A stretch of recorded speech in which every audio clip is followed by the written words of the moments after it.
All right, so here we are, 360 Talking. We're hanging out with the one and only Tazito Garcia. Yes, sir. Excited to chat with you, but we got some, we met for the first time face-to-face last week before maybe. Yeah. Sat down, you had some great stories that I'll get you to retell. Some interesting stuff on being on set, big action films with some big action stars. Start each podcast out with this little story about how I met who I'm talking to. Very cool. So you and I guess we're just sort of new friends, but we met through a mutual friend of ours, Dr. Draw. That's right. Yeah. Who I'm gonna have to definitely get on for an episode. He's an incredible electric violinist. But he had introduced me to you. You were producing, was it the Action Star Awards? Yeah. It was a stunt. It was a stunt icon award. Right. In Las Vegas. In Vegas and LA, and we wanted to kind of blow it out of the water and add some new elements to it, instead of it just being people going up, getting their awards and kind of the speech and get off the stage. Yeah. So we figured he's a great guy, lots of talent, and very entertaining. High energy. Right? Yeah, super crazy energy that he brings anywhere he goes. Yeah.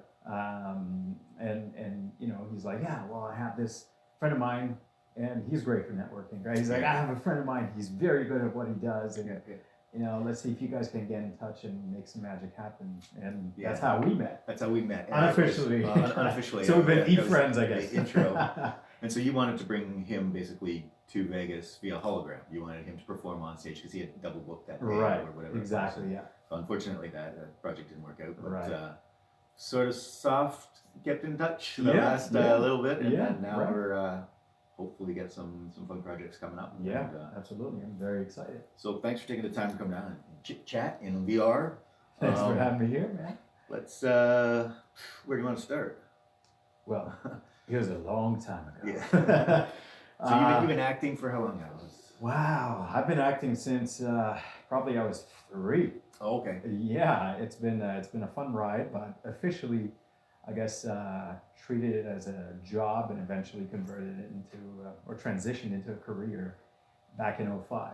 So it was kind of honing the arts when I was a kid and the sound effects and everything. And did your parents push you into it, or did you kind of beg them to get on camera? It was actually pretty funny because they just thought I was an entertainer. It was very different in a very traditional family, and they thought I was a clown in a way. Right.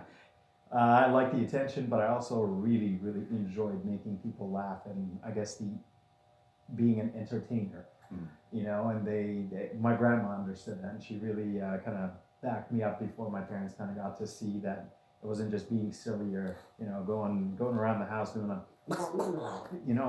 Donald Duck sounds, or it was, I was absorbing everything around me, and I knew there would be a time when, I guess, someone would give you that spotlight or that stage to kind of appreciate it. So I mean, it's been since 2005, I should say. Yeah. Did you grow up in Toronto, or you? I grew up around the world. Oh, okay. Around the world. It's been quite the journey. Yeah. I've been fortunate enough to kind of travel the world and see a lot of people, different cultures, religions, cuisines, and it's beautiful. If there's anything, people need to go out there and travel and see the world. Forget the news, what you read in books and study in history and all that. Go and see the world, and so grew up around the world. I should say. It's a great quote, Lao Tzu. It's tell me and I will hear, show me and I will see, but let me experience and I'll understand. Exactly. And I always love that quote, and it's like experiencing it, like you're saying. You can't dilute it down into it doesn't translate. You need to be there and see it and smell it and taste it 100% and experience it 100%. It can't be anything you see on social media. I mean, that could be an instigator. You're like, okay, now I want to go, but you gotta go and see it and taste it and smell it and feel it and just kind of enjoy it all as an experience. Exactly. What's your favorite place? Wow. One of them was Bora Bora. Beautiful place. It's straight out of a portrait, almost a wallpaper. It's beautiful. Yeah. Great people, beautiful sands and beaches and sun. It's amazing. It's definitely a place that if you want to escape the snow, it's great. If you want to just recharge, it's great too. And possibly if you want to retire, just go there and just. I want to do all of those things. Yeah. That's it. This podcast is over. Yeah. That's it. I'm We're leaving. gone. Look at my flights. Yeah. Cool. So, just recently you were working with the couple of epic action icons. And I'll talk about that. I don't know how much you can tell. The film's not out yet. So Yeah, the film. what are you allowed to reveal? Yeah, well, I mean, recently I got a chance to work with Jackie Chan and John Cena on a pretty fun project. It was called Project X at the beginning. That's the working title, and I guess they found that there's a lot of Project X's out there, so they kind of changed it into Project Extraction now. So the X is still there, but they extended it into Extraction. Pretty cool gig, you know, and it's a co-production, so we got to shoot in China and Mongolia. It was beautiful. Again, like I was just saying, with this career, once it gets going, you get to travel a lot and see different places and, you know, taste different food and all kinds of stuff. So it's amazing. I'm always blessed to kind of call that my job. Right, you know, right. Very excited to wake up in the morning and just do that. But yeah, I mean, these guys, it's insane the amount of dedication they have, the work ethic they have. They're getting old, but they're still going like. I was gonna say, how old's Jackie Chan now? Jackie's 65. Yeah. He's 65, and he's still doing a lot of the stunts. He's still the action star that inspired me, and that, you know, it was. Yeah, it's great. It's great to actually be on set with him and see it firsthand again, experiencing. I guess that could be the theme of the day. Where really, you know, you see one thing on screen, but then when you're actually around and you see what they do off screen, you're like, okay, well, they're putting in the time, the work, the effort, and there's a reason why they're up there. Right. You know what I mean? So it's a lot of fun, lots of Did you get funny to stories. see any action choreography with those guys? Yeah. So funny story about that. They initially cast me as the rebel leader. And my boss in the movie is Peter Asbeck, who plays Igor in Game of Thrones. Okay, yeah. And what ended up happening is a few hours before I flew out, they said, "You look a little too young."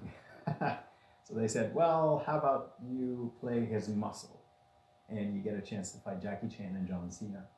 And I was like, "Sign me up! I'm in." It's amazing. Yeah.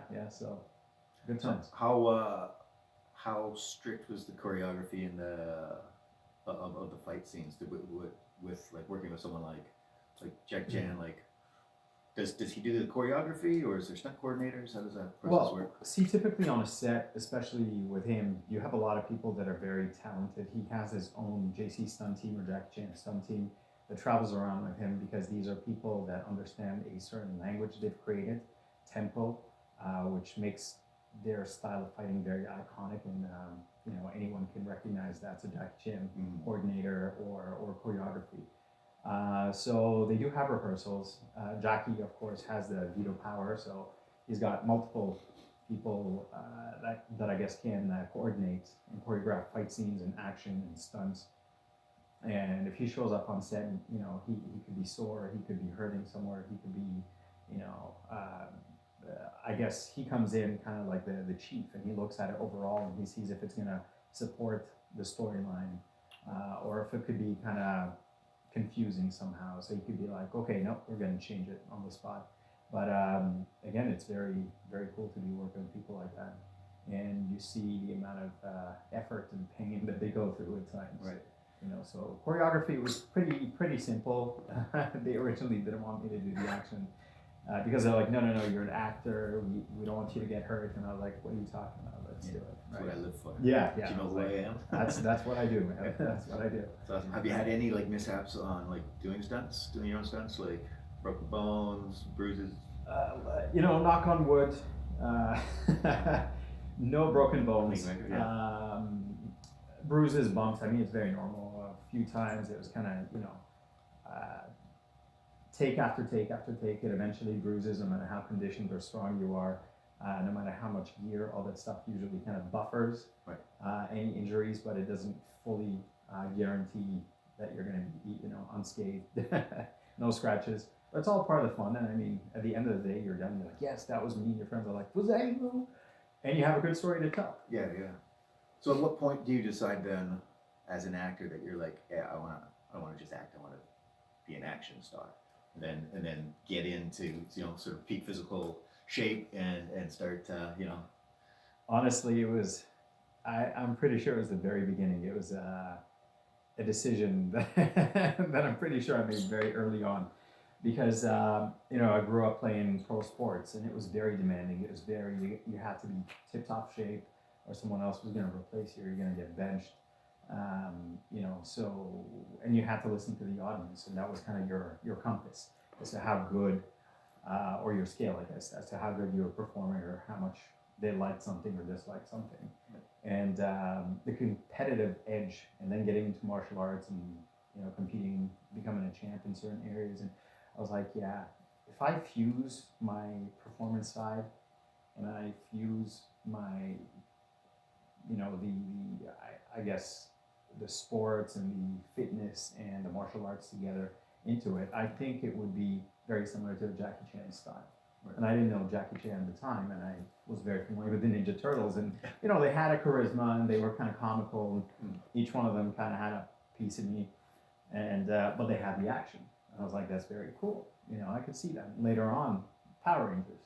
And then eventually transitioned into a Jackie Chan movie, and I was like, oh my God, I found a guy that I feel I would connect with really, really closely in a sense, because it wasn't just pure action.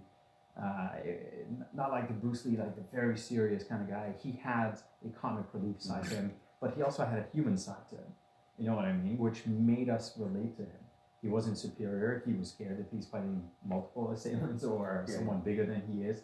If he was trapped, I mean, he could always turn and fight, but it kind of made you understand that he wasn't a Superman kind of guy. It's like, he's like, and you feel the pain. You're like, oh my God, yeah, I know the pain because it happened to you, or the pain because probably that's why you would never do that, right? So that's why it was kind of very relatable in that sense. Yeah.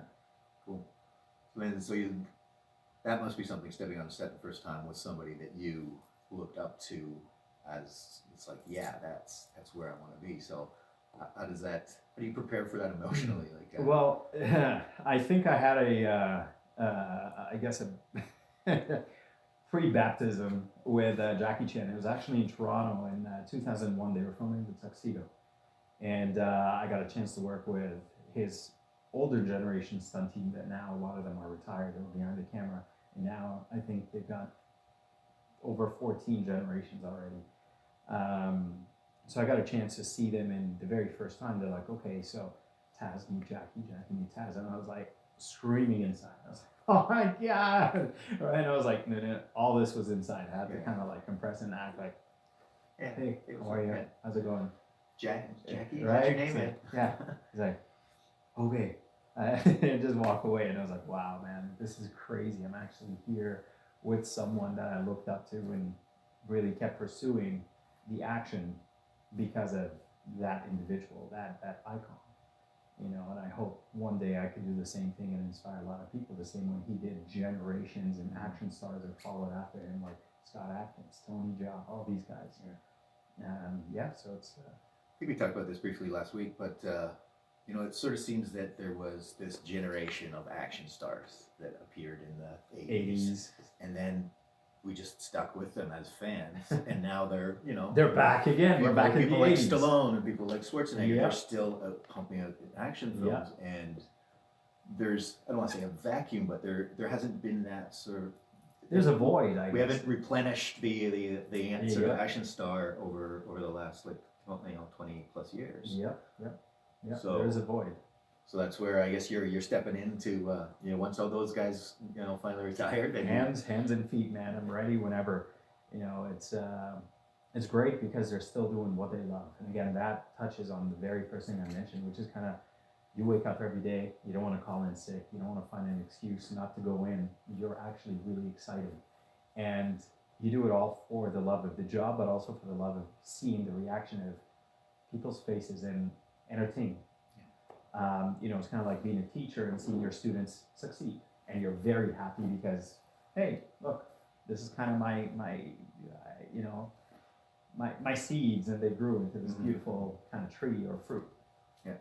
So yeah, absolutely. There's a small void, I would say, between the '80s and where we are now, where it's almost like we're recycling a lot of people, and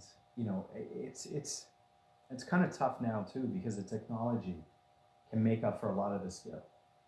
Right. You know what I mean? You have computer graphics that can do certain things, and VFX and strings and green screens, and so it's a cheat in a way. Sometimes it makes it safer, but again, people now are a lot smarter than I think they that used to takes be. away from the entertainment value, though. If people go like, "Oh, that's just on a green screen," or "That's just an animated stunt," or something, it doesn't feel as real and dangerous and exciting, right? If you know that there's all these tricks behind the camera. Yeah, if it's overdone, I think anything overdone or underdone, actually, it's kind of the scale. You got to find that happy medium, the balance in between that kind of makes it really special. Like I said, people now, they're very picky, they're very smart. They're like, nope, that's not how you hold a gun. Everyone's a pro at something. So they know when something is fake. You have kids editing videos now, so it's really easy when you can just download an app and, hey, look, I stopped an airplane, and hey, look, fire out of my eyes, and Superman laser and all that. It's not that significant anymore when it's oversaturated.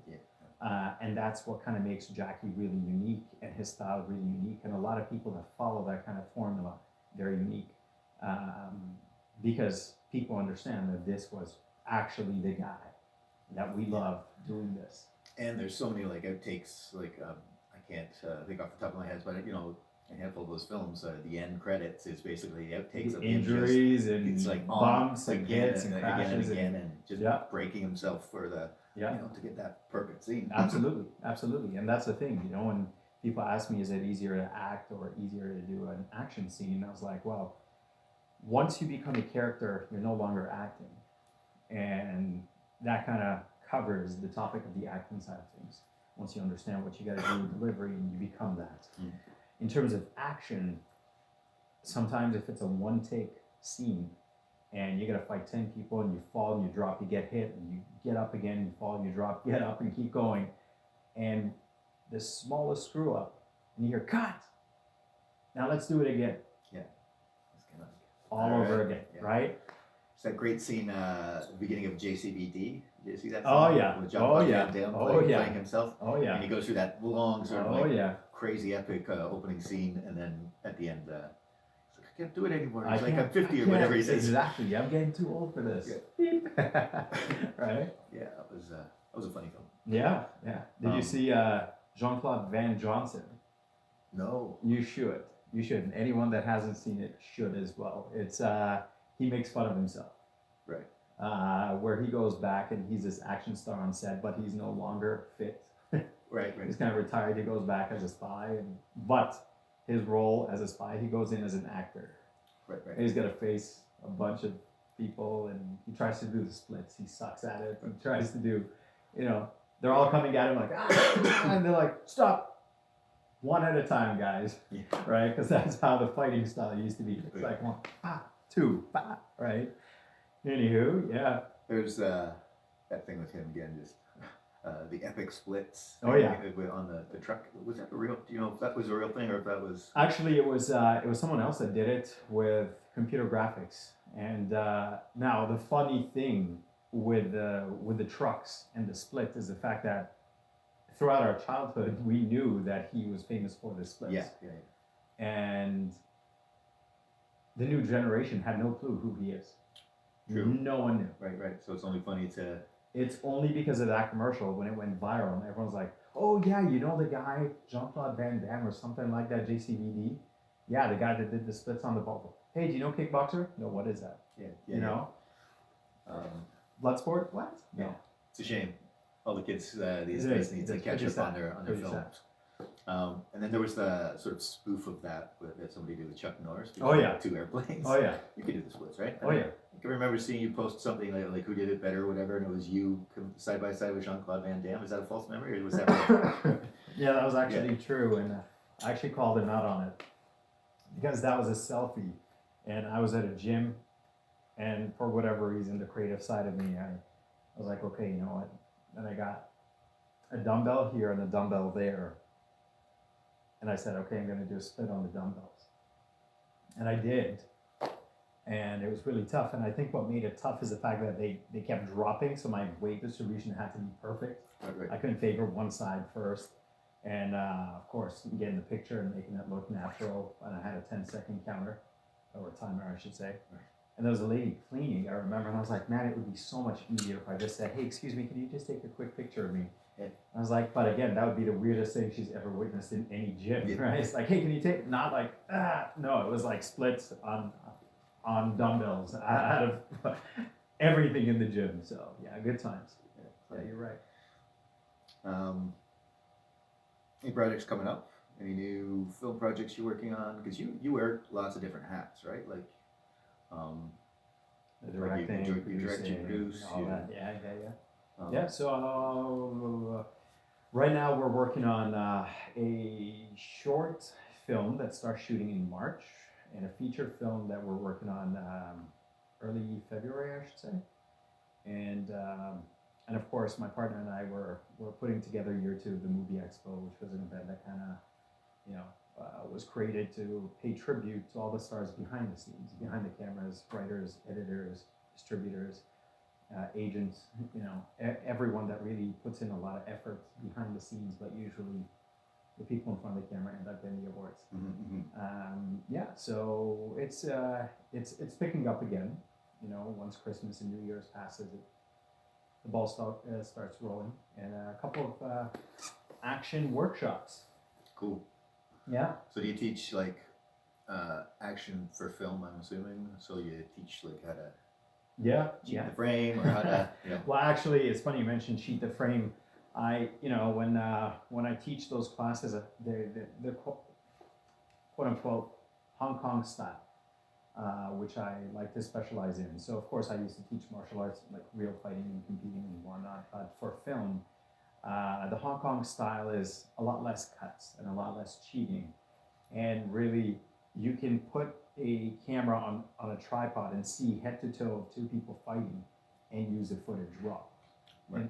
And so the difference, people ask me, oh, what's Hong Kong style and what's the other style? I'm like, Hollywood style, which is very quick shake, or blood splatter on the lens, or you go behind the people, or you shoot it like how they shoot dialogue. The editors do a great job to make the star and the bad guy look really good.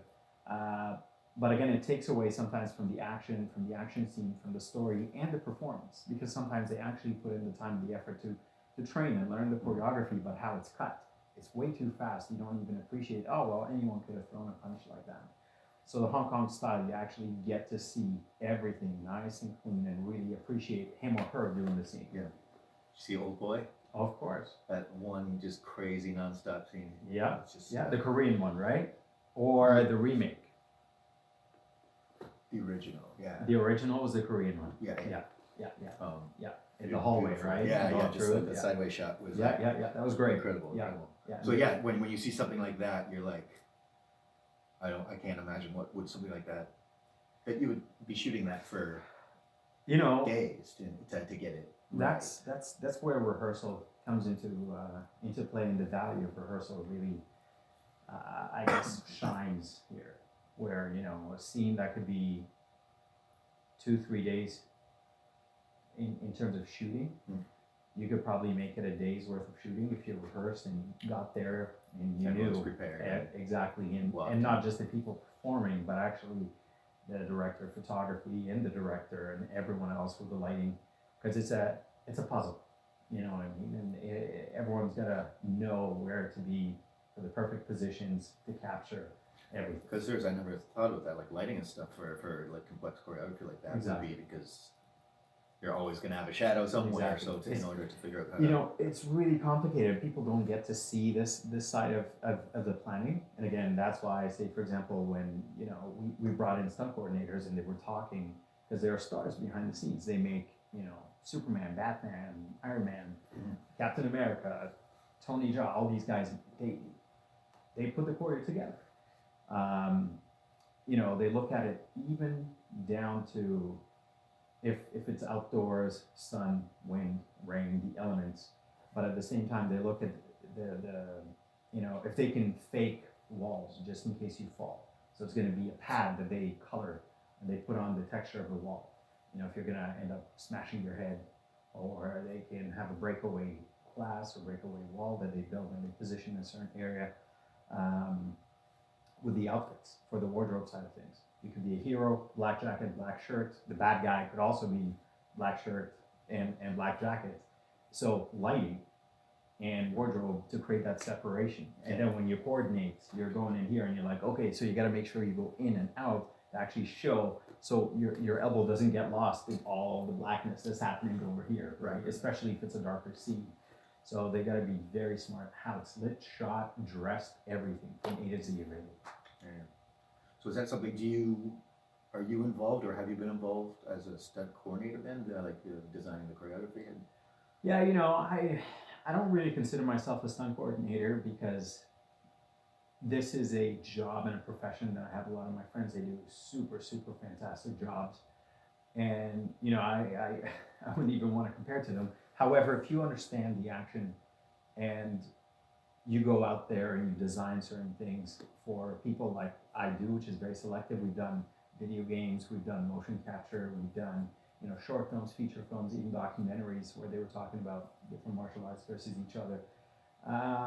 So I guess in a sense, yes, I'm a stunt coordinator and I understand the philosophy, I understand the mechanics behind it. Usually I kind of, even if I'm on set, if you're the stunt coordinator, I'm like, hey, listen, how do you want me to do it? This is your show.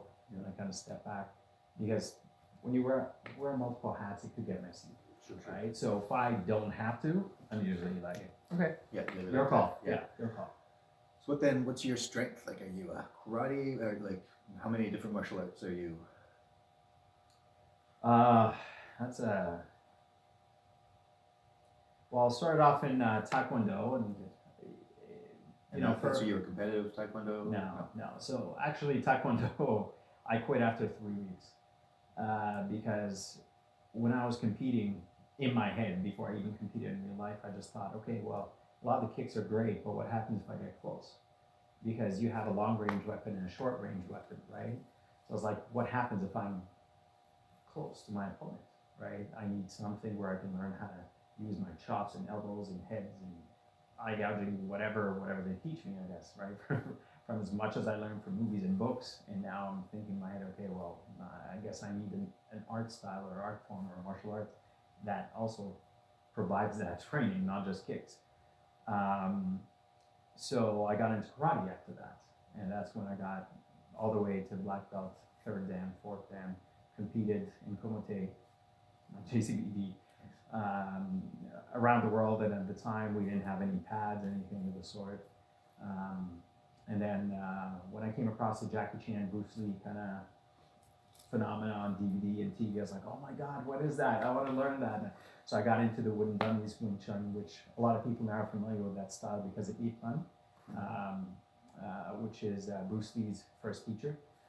And then I saw Jackie doing all these different styles, like snake style, and, you know, dragon and tiger and crane, and I was like, okay, that looks cool too. I want to do that too. Right. So I dabbled in those two styles for about 6 years, and traveled around, and then one of my teachers was a capoeirista, and I was like, "You're what?"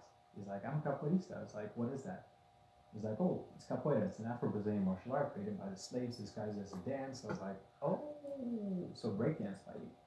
And he showed me a few things, and I was like, "Wow, that's amazing." And then I realized afterwards, there's a few video games we played that had characters that did that stuff. I was like, okay, cool, teach me. So he taught me whatever he could at the time, and Greco wrestling as well. And I fell in love with it. It was beautiful, and it was 3D fighting. It wasn't linear where it's always in, out kind of motion. This, you could fight in literally 360 also, if you flipped upside down, so you could fight on your head, you could fight on your elbows, your arms. It's very like big and visual and like It's crazy, you know, and you understand the philosophy and the history behind it. You see how it could be really pretty and flowery, and people could mistake it for a dance, which was what the slaves wanted to do, because they couldn't open train, you know.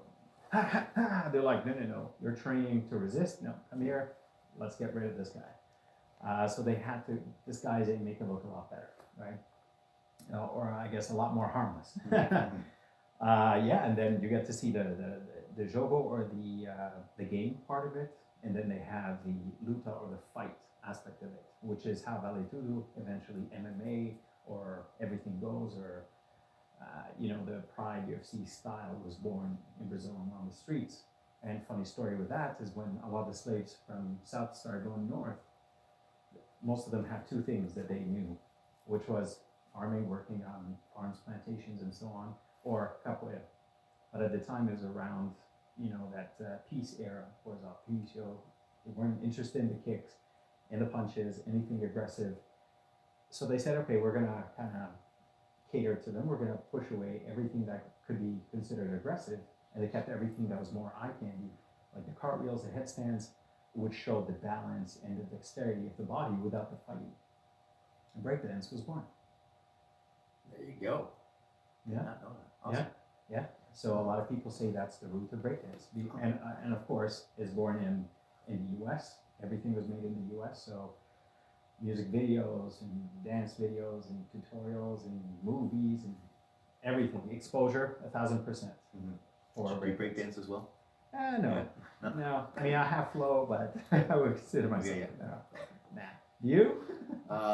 I went through a phase, Yeah. where I gave it a go. I can't say that I ever got good at it, but Yeah.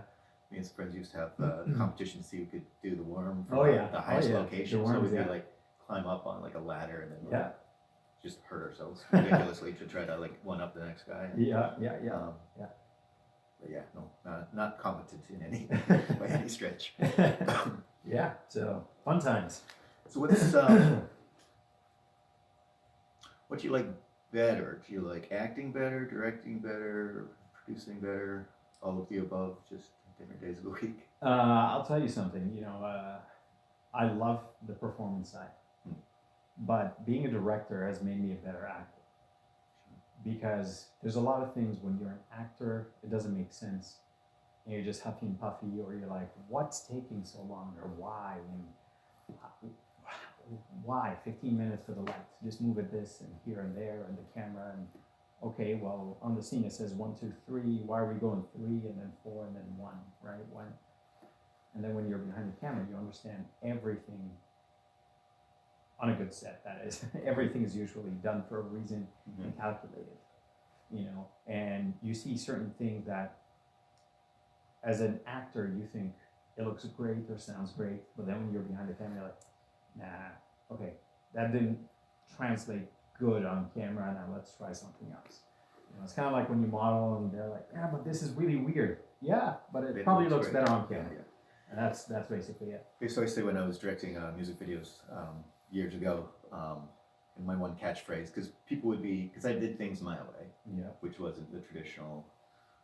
It's like, oh, here's how you do it properly or whatever. I'm like, well, this is how I do it. Yeah. And so my saying was, question yourself before you question me. Question yourself before you question me, because I've been thinking about this for 6 months, and you've been on set for 2 hours. So like, there's a reason why I'm doing things the way I'm doing it, and so if you see something that you think, oh, it's, you know, that seems a little bit odd or whatever, it's for a reason. Yeah, usually for a reason. Yeah. Yeah. So and then I guess too, like the more perspective you get, it helps with any part of your craft. So you're probably a better director because you've acted. You're probably a better actor because you've directed in it. It gives you that sort of full 360. You know, that's the beauty that I've told a lot of people, because now the industry, and I mean all the industries out there, it's no longer you do one thing and that's it. Slow times, you go and write. Slow times, you go and you create. You go and you shoot. And now social media is kind of changing everyone into a creator of some sort. So really, it's really beautiful to be able to do multiple things or wear different hats because then you speak the language. Yeah. So if you're a stunt coordinator, I'll sit down and we're talking to stunt coordinators. If you're a stunt performer, we're talking to stunt performers. If you're an actor, we're talking as actors. Directors, same thing. Producers, same thing. If you're a director and I'm an actor, then sometimes it's not really in sync. Mm-hmm. You know what I mean? So being able to speak that language and communicate your thoughts and points and tasks and everything you need from the team that's playing their positions, on your production, it's a great asset to have. Sure. Really. I always I've taught a couple of film workshops, and my first advice to anybody who wants to be a director is to edit, and that was sort of my path to direction was through editing. But until you understand, and I worked as an editor, I had some horrible directors that would come in and in the music video world, they would give me footage and with no coverage for the entire second verse, or one take of this. I'm like, well, I got nothing to edit now because I only have one take. What am I supposed to cut to? Yeah. And so the reason I started directing was from that frustration. I'm like, well, I can't do worse than these guys. And as soon as I got on set, I go like, okay, this job is not as easy as It's I not pictured. as easy so as so then that sort of like strengthened my editing and resolve as well. But I think when you see in the edit suite, in the edit room, you see how all the different pieces sort of come together, and I think that's for me that was sort of the best. It's the best feeling. education. Yeah. Are you involved with editing? Is that, Yeah.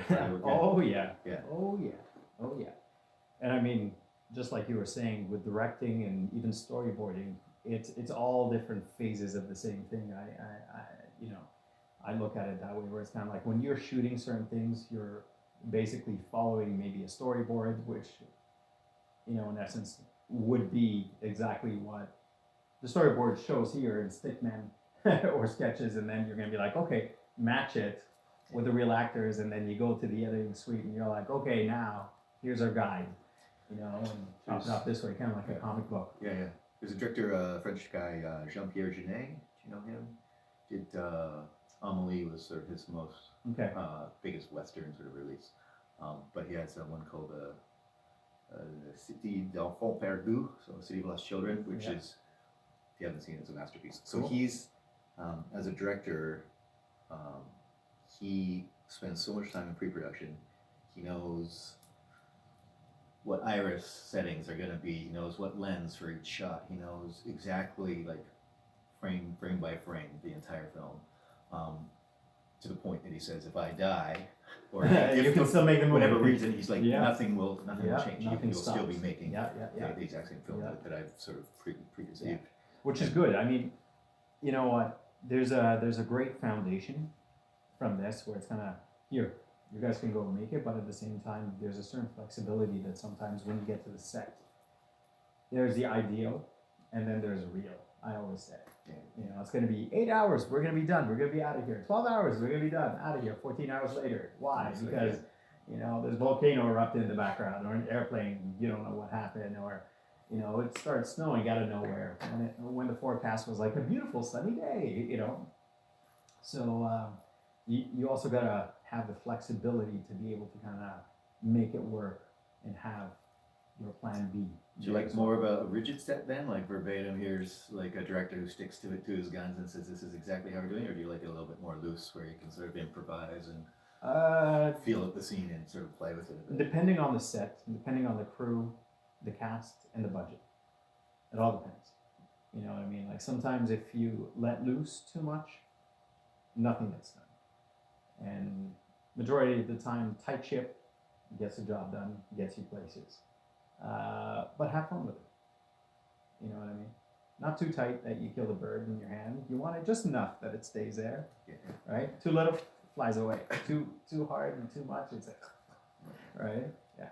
So what's your director style then? Are you more of a my way or the highway, or do you let the actors play around a little more? Honestly, it's never really my way or the highway until it's deadline time, and it's if you have a certain vision, I'm open for suggestions, but at the end of the day, if it doesn't stay true to that vision, then no. So I'm not going to shut you down right away. I'll see what you have, and if it's good, If it helps us trim the fat of the movie or the scene, absolutely. You know, we're always open for input. That's what makes a good director, right? You got to be kind of unique and think outside the box. You don't want to be like 10 people doing exactly the same thing. But the vision itself, if that's clear, then it's going to be smooth. You know exactly what it is. And if someone comes in and they're like, hey, instead of a cowboy hat, let's make it a baseball cap, and you're like, no, because he's a cowboy, right? So in that sense, that's when you put your foot down and you're like, nope, it's not even an option. There's an old movie, I think it was like the 80s, called The Old Mill, I think. But it's about a screenwriter who's on set, sort of revising his script in real time, and that they just basically butcher his script and just squeeze all the goodness out of it. And at one point, the director's like, "Oh, well, let's just get rid of the mill," and the guy's like, "But the film is called The Old Mill." Like he's like, that's the central character point. Yep.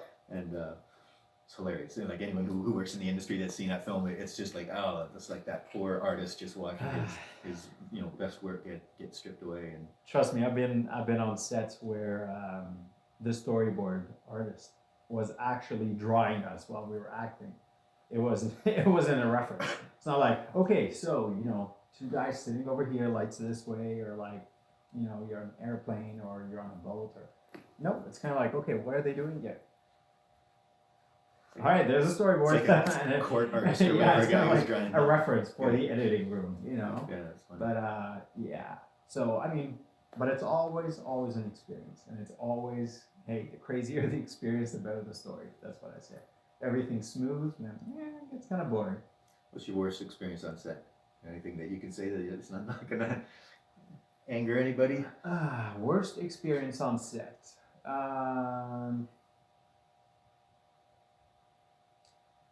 Honestly, there hasn't been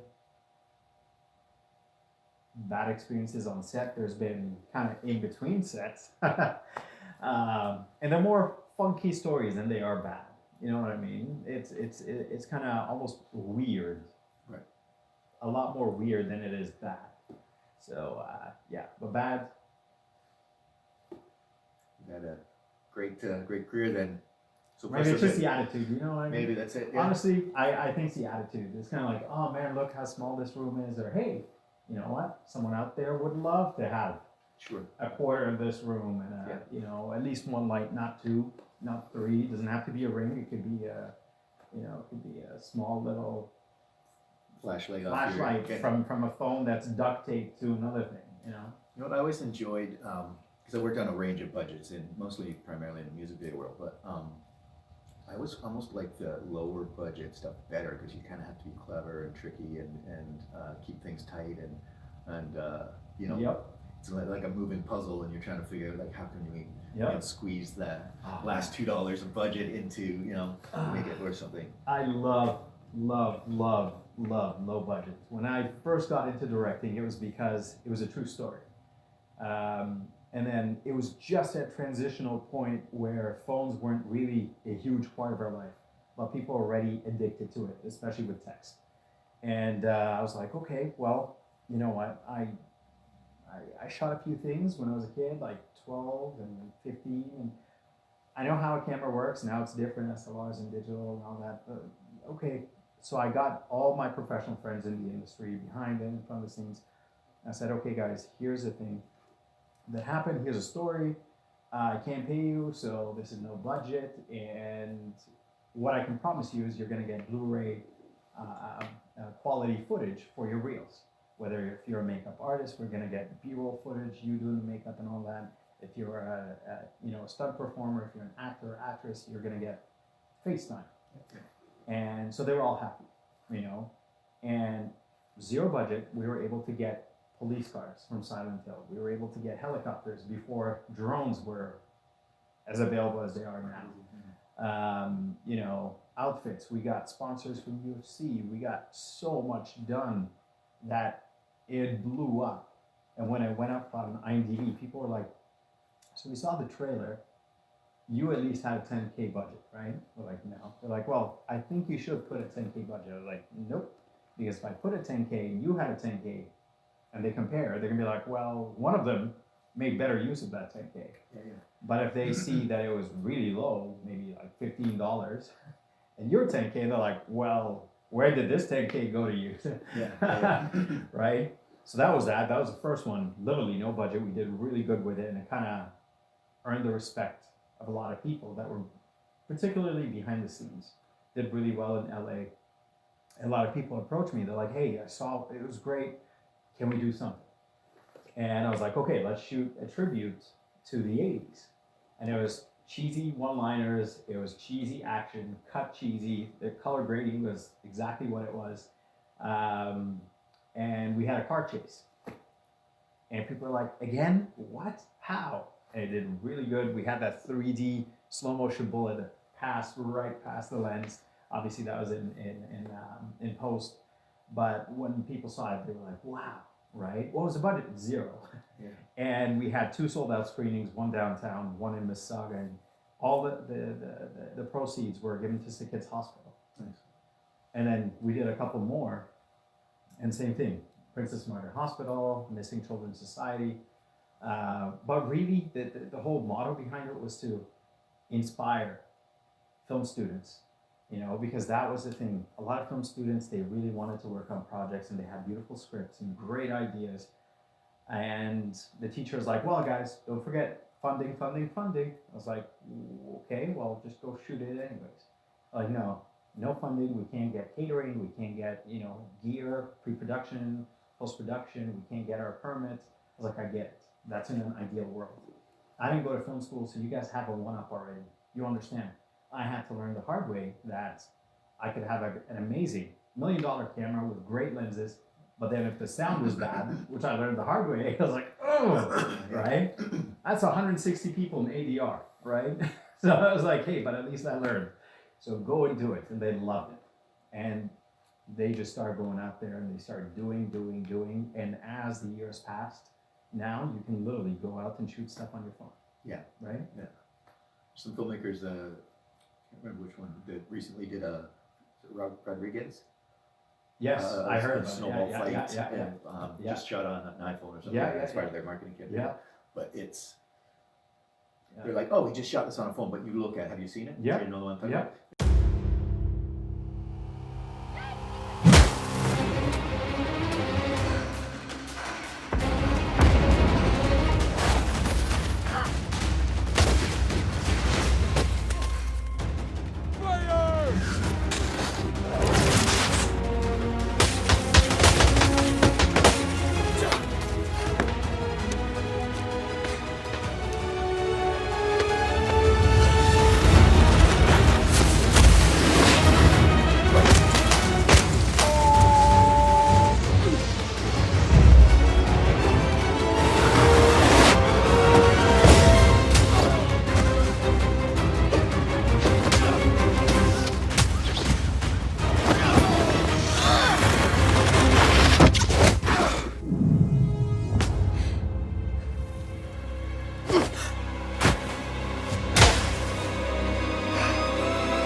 There's like smoke, light coming through the trees and stuff. Everything. Sure, he shot it on a phone. Yeah. He had a full light Oh, yeah. rig and Oh, yeah. special effects Oh, yeah. team. Oh, and, yeah. Oh, yeah. sure, it was John coming through McDyess. the lens, but it was, Yeah. it was still a Hollywood production. Yeah, 100%. But, 100%. yeah, it is incredible. When I was at film school, I remember one of the reasons why I dropped out is that my peers were just lazy. I was like, let's shoot a film. They're like, oh, for which class? I'm like, well, because we're at film school and we want to. Because that's we've what got we're going access to to be studios. doing for the rest of our life. we got a free room full of gear that we could just book out. Ah. Like let's make a film because we want to be filmmakers, right? And you're like, yeah, sounds like a lot of work. It's like So that was my frustration was when people are just like looking for excuses. not to film. And that's what I was saying. It's attitude. Yeah. It's all about the attitude. It's kind of like you're a go-getter, or you're one of those people I call the wishers. I wish, and I hope eventually it's just gonna drop on my lap. I met this one, I think she was a third assistant director, had been for years. She was probably in her late 40s. And she's like, oh man, I wish I could direct. Like someday I'll be ready. And I'm like, well, just go direct something. And she's like, oh, I don't know. And, she was just so stuck in her, routine and role that she didn't have the courage to. It's like, well, how did you get a start as a director? I'm like, I told people I was a director, and then I got some money and shot some film. Like and I directed. That's how you become a director, right? Like there is no certification program that says. I mean, technically there's a certificate for everything. Sure. Everything. Professional chair handler, and I don't know. Honestly, everything. But there's people like Tarantino, right? Like the legendary filmmaker that went to like a weekend film workshop or whatever, and then became one of Hollywood's biggest film directors, right? Like you don't need, and I shouldn't maybe say this on camera, I don't think you need a certificate. Oh, hold up. That guy's still running. Yeah, same thing happened again. Let's restart this guy. Weird.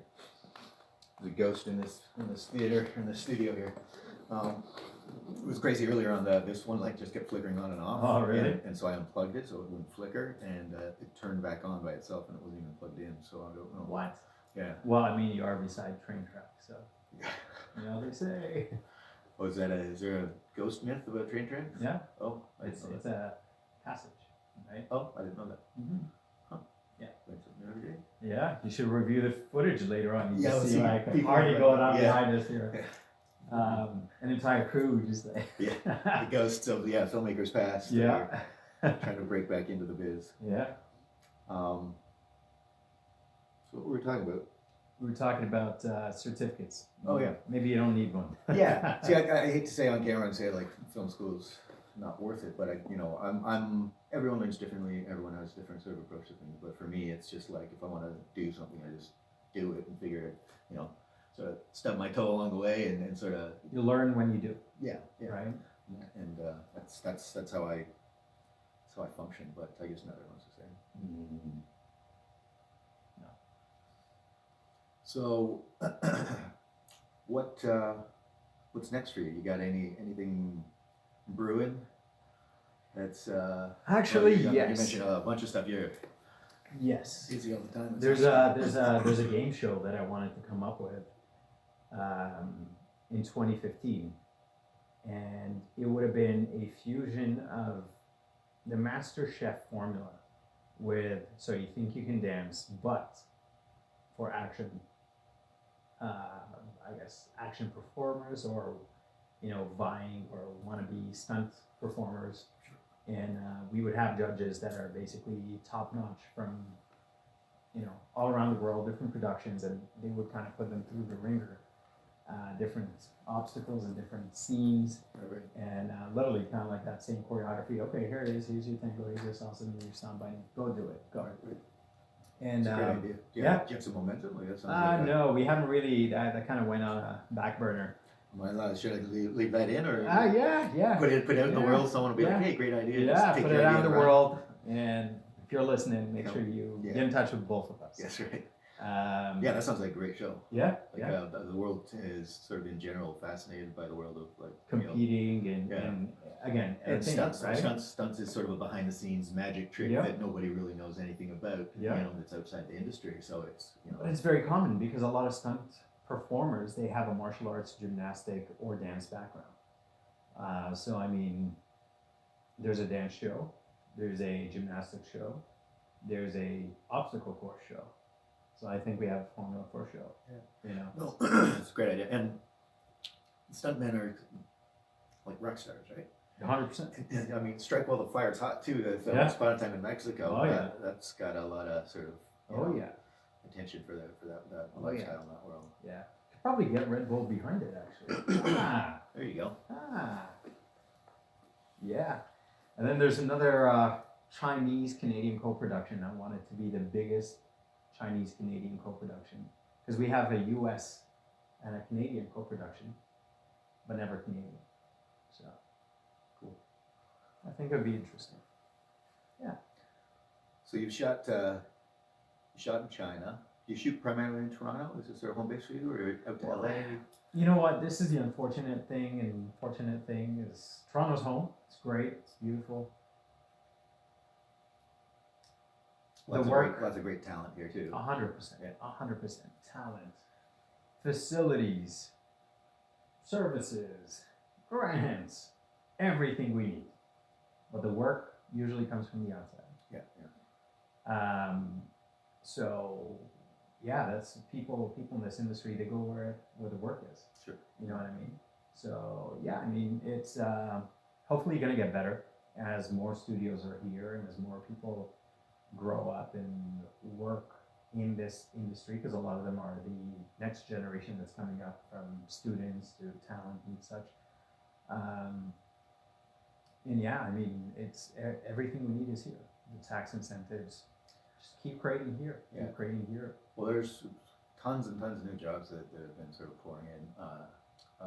CBS set up their studios just in Mississauga. Here, exactly. I was there, did the opening ceremonies with those guys there, and was chatting with one of the riggers, the in-house riggers, and he's like, 5 years ago, everybody on set was union. Yep. And he's like, now he's like, I got like 3 union guys that are working. Everybody else is dailies. Daily crew coming in. He's like, we can't keep staff because the industry is so. He's like, do you guys want a job? Like he was like trying to like cherry pick our crew. He's like, you guys want to come in and be a rigger? He's like, I'll get you work, 120 hours a week starting tomorrow. Yeah.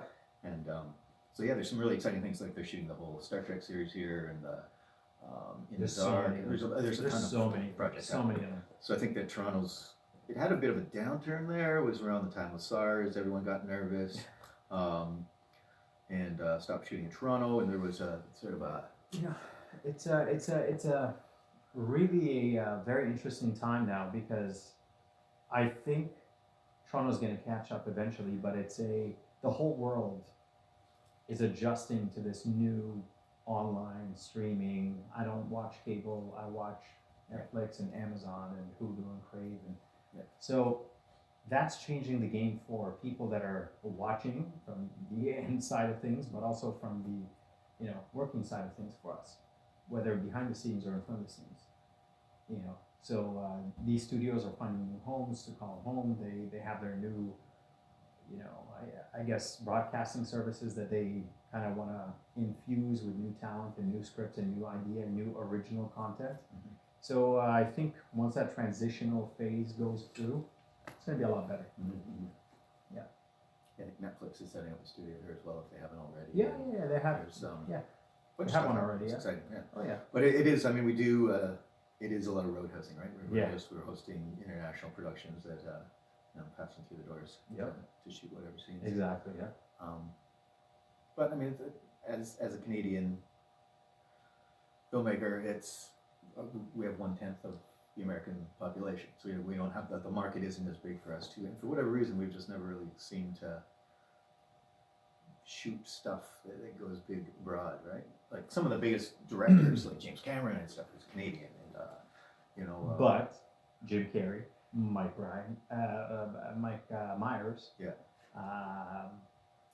Who else? That's Canadian. Russell Peters, and The Rock's got a piece that's Canadian in him too. Oh yeah. John Candy. Right. Who else? Gosling. Yeah. Right. I mean, so much Canadian talent, but they always leave. I would love to somehow. Or like, come back here. Yeah, I would love to somehow knock on their doors and be like, hey, let's shoot an epic Canadian film, all Canadian talent, like written, directed, acted, bring you guys home, do a shoot here to just infuse that into the Canadian film market and sort of like kickstart it to give it a little boost that it needs. Yep. And that's really the thing is, when you were talking about being in film school and you had a lot of your friends that were kind of, you want to make a movie, go for it. Well, we'll just be here because that's a lot of work. We need, I see it now with the younger generation where more go-getters and Mhm. entrepreneurs. So they're a lot less conservative in a sense. That's really the biggest contrast that I find between work here and elsewhere. Is here, it's kind of like, okay, well, we made a movie. Yeah. We're shooting. We're doing. But it's not shooting for the stars all the time. Mm-hmm. You know what I mean? So it's very selective. You want me to wrap this up? Sure. Are we? Yeah, let's I guess wrap this up. Do you have like social media or anything that any links that you want to throw to? Or, Oh yeah. Oh yeah, absolutely. I mean, you could always follow me on Instagram, Tazito.Garcia. That's TAZITO.GARCIA. And my website is the same thing. It's TazitoGarcia.com. I always have projects that I cast for, lots of project updates. And do get in touch, guys. Do get in touch. It doesn't matter who you are, where you're from, where you are around the world. Leave a comment, and I always personally make sure I respond back. So we do what we do because there's people like you that keep us working, that keep the industry going, that keeps pushing us to do better than the project before. So stop by, say hi. Done. Yes. Done. Yes. All Yes. right. Yes. Should we get a picture? Absolutely. I think we should.